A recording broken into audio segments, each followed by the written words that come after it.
Yeah, rice for all.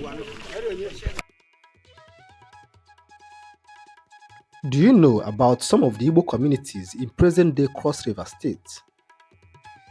I know by now, the name Isobo might not be strange to some of you anymore, especially if you are following me on Twitter. Today, I want to share with you all how my journey back to Isobo land went.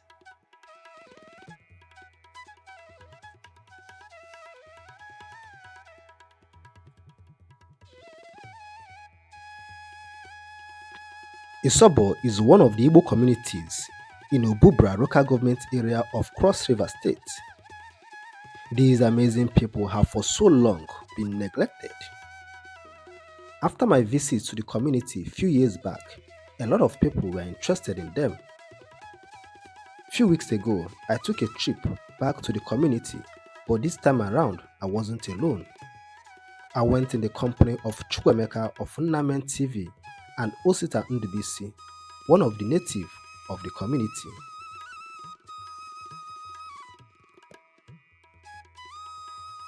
Join me as we journey back to Isobo once again.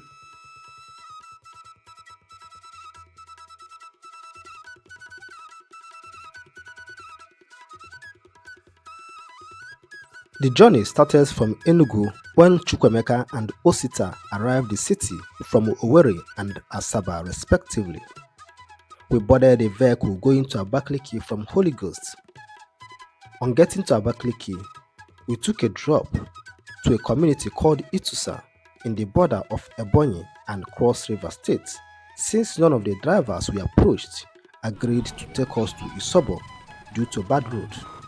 And sincerely, I can't blame them.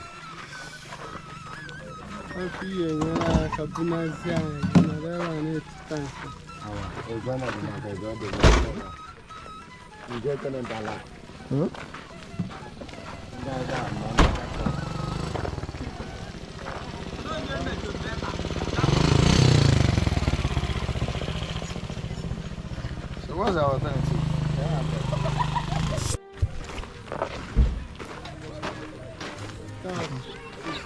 Yeah. Oh, this, yeah. Well, take it. Good evening. Yeah, I told you. Get this here. But give me when you just when you see here. Oh, camera. No, you have no here. So afterwards, can you get me when you see here? It's clear, man. We go much after saying.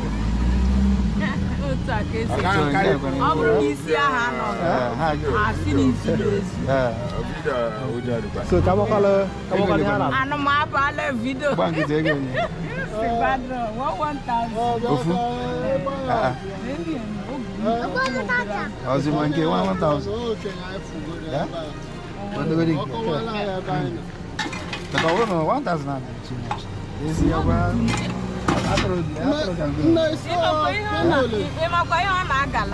Now you leave me here. So you put one full one for it.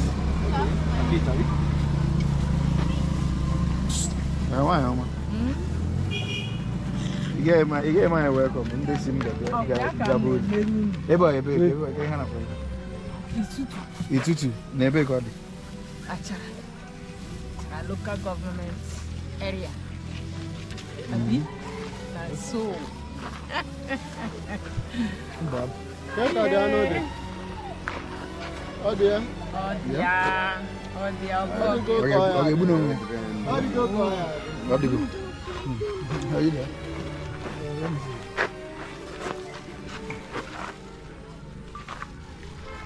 This is the taste of. What's the taste? I mean, the taste of a new land. You know?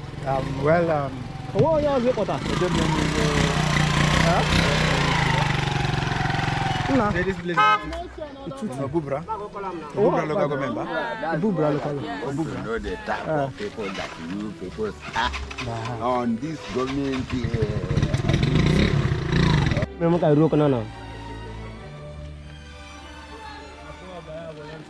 Mau, mereka nama apa yang di snowman, so ada ruko na memang mafia na.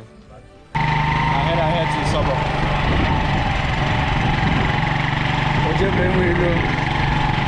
And the world traveler. Not been easy.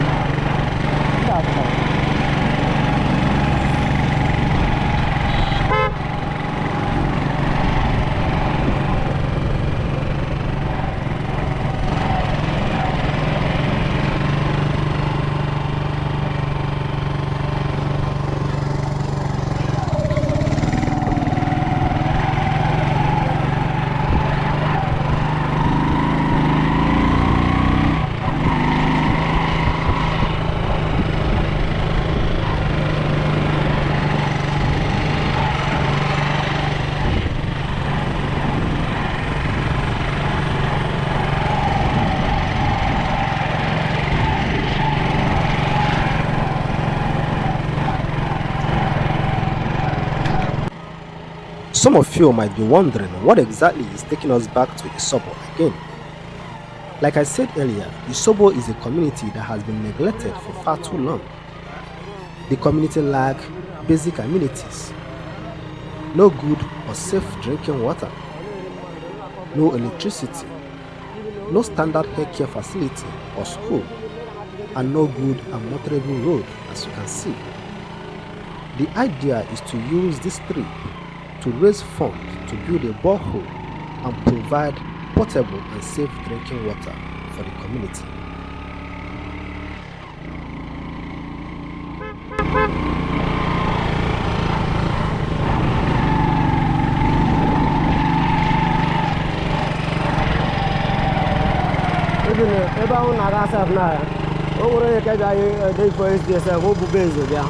Oh, iba ya kapos dia, ayo gua pakai dia, ibe shopang. Gua pakai dia. Kali usah ada yang mai di ah. Oga gal le ba sa, ije di moto ga ba sa. Ola ije ngalo kuchi. So ya ba. Ozo.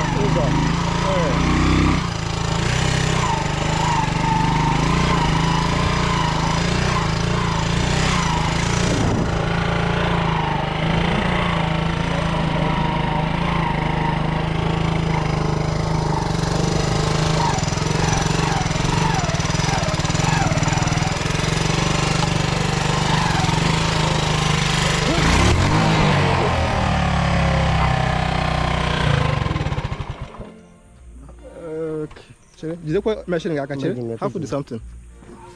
Oh boy. Do you machine again? Oh, shit. Oh boy. Hey.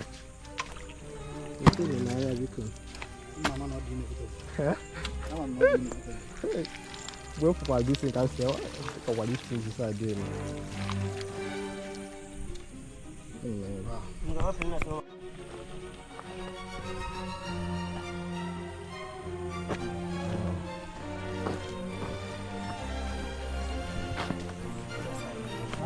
See our car.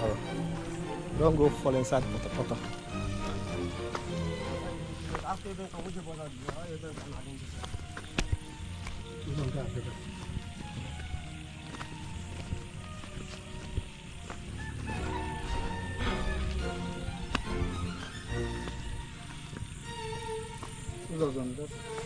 Oh, we're going to find it.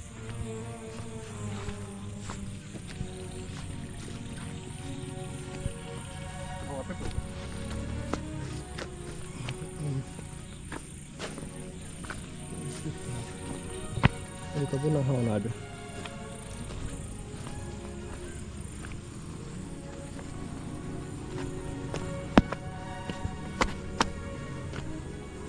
Ito hawanado.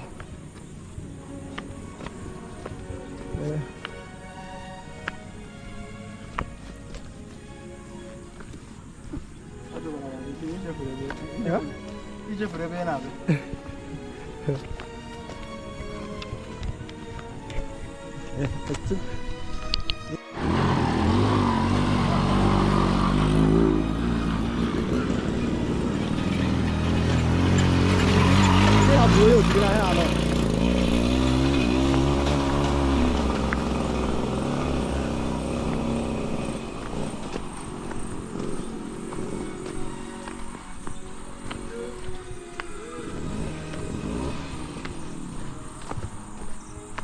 Bagowe.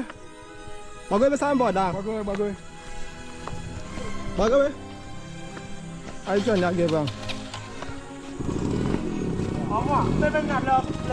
Hi, bagowe bên. Apa kau dah nak? Apa nak? Boleh kan nak WhatsApp betul kan?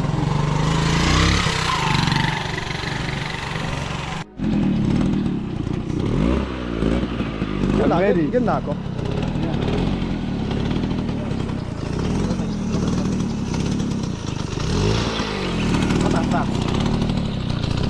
Start here. I don't care.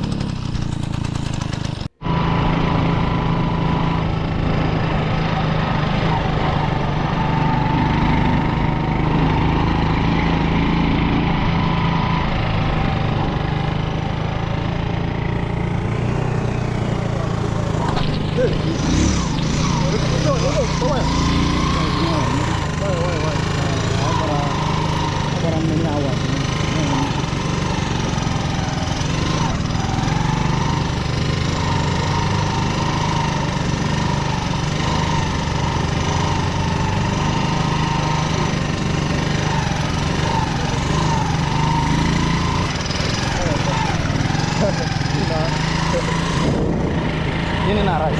Ya.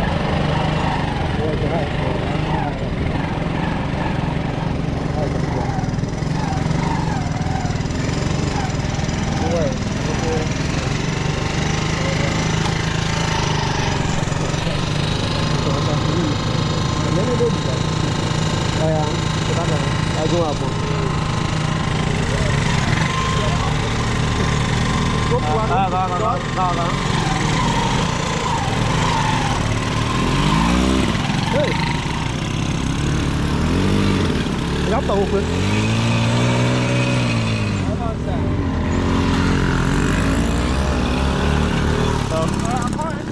Akwai zuwa sada fara mu.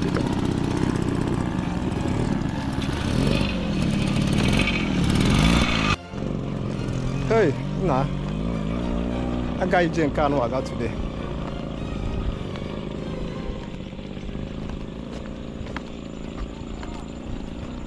The journey continues. Mahaja hey kewe we here bunde mad. I don't put them down, no. Akwai zuwa sada them no. Yeah, sorry.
All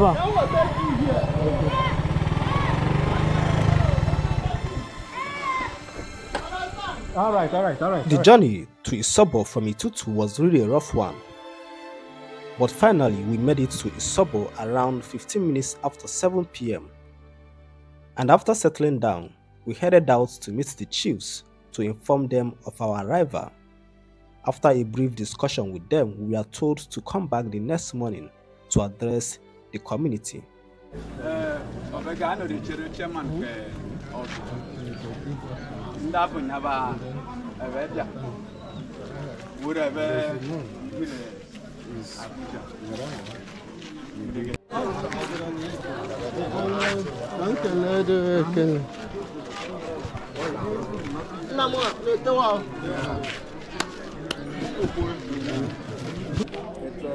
Prove I clever ekedi hini.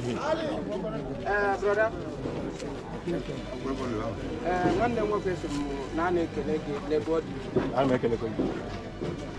Abibaka be art for you for ubu and I will lanya with able mato better. No people know that ever na tayo to and I will lanya na or do know that bara you.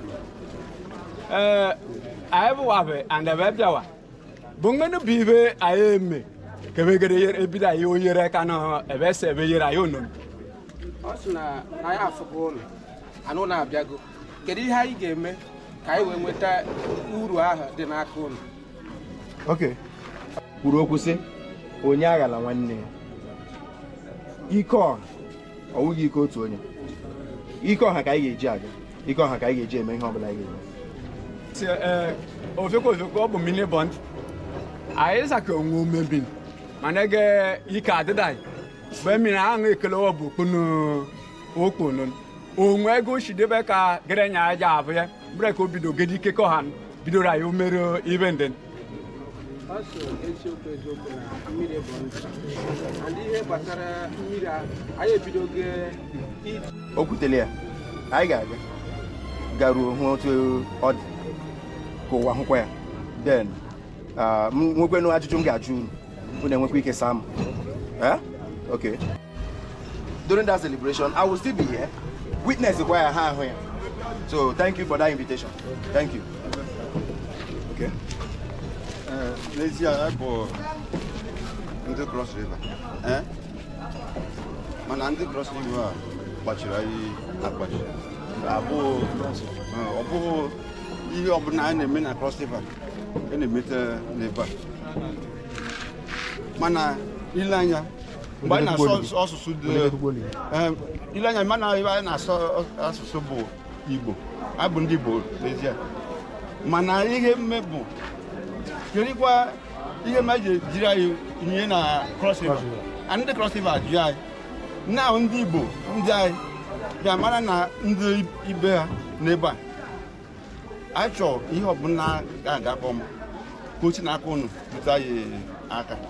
Otu anyị si site na ebe isi na Igbo batata na Isobo ịfụ na ebi na-aga abụ ebe kwesịrị ịga nwata onye ọbụla si na onye Igbo si na ebe dị mma na-ekwu maka ụzọ a ị nwere ike imere anyị ụzọ ka anyị wee enjoy ka anyị wee nwekọta nwee na mma na ndị Igbo anyị bịara anyị aka na Okay.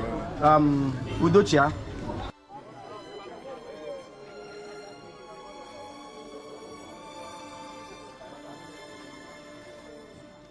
While discussing with the people, they mentioned a lot of things they were lacking as a people in the community. When the meeting was over, they took us around the village. Some of the places they took us was the community pond, where they fetch water they use for both drinking, cooking, and doing other house chores.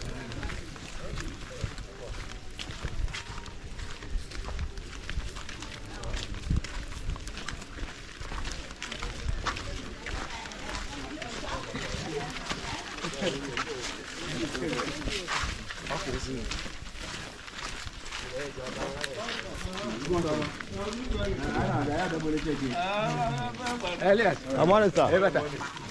yeah. Amaribada.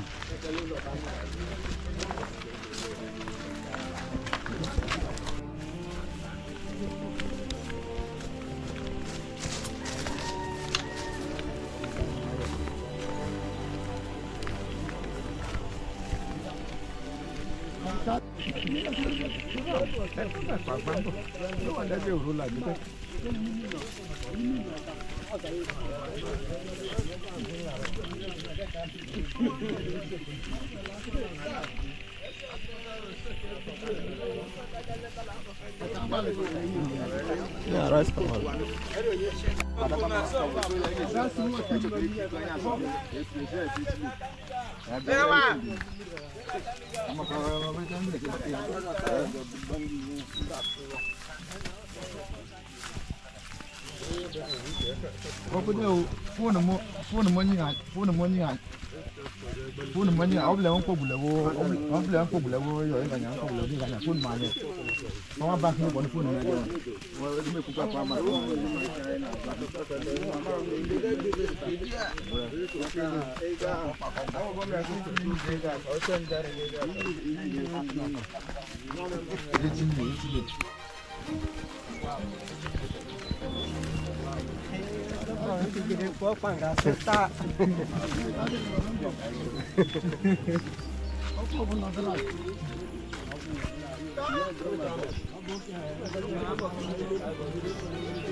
Like a leak.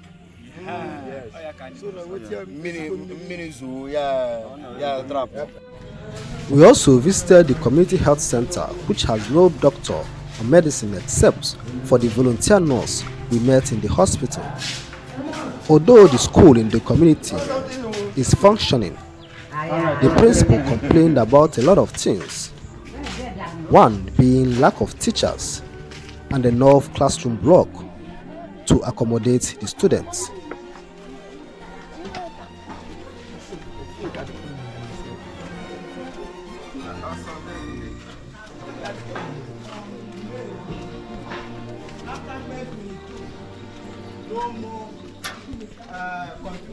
You are afraid we led back up. Your failure depend on you.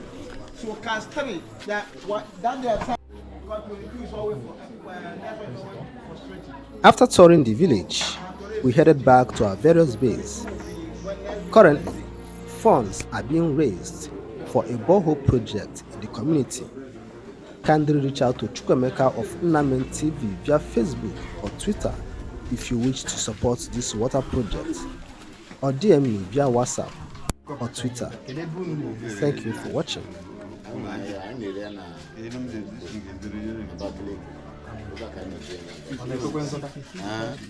Data.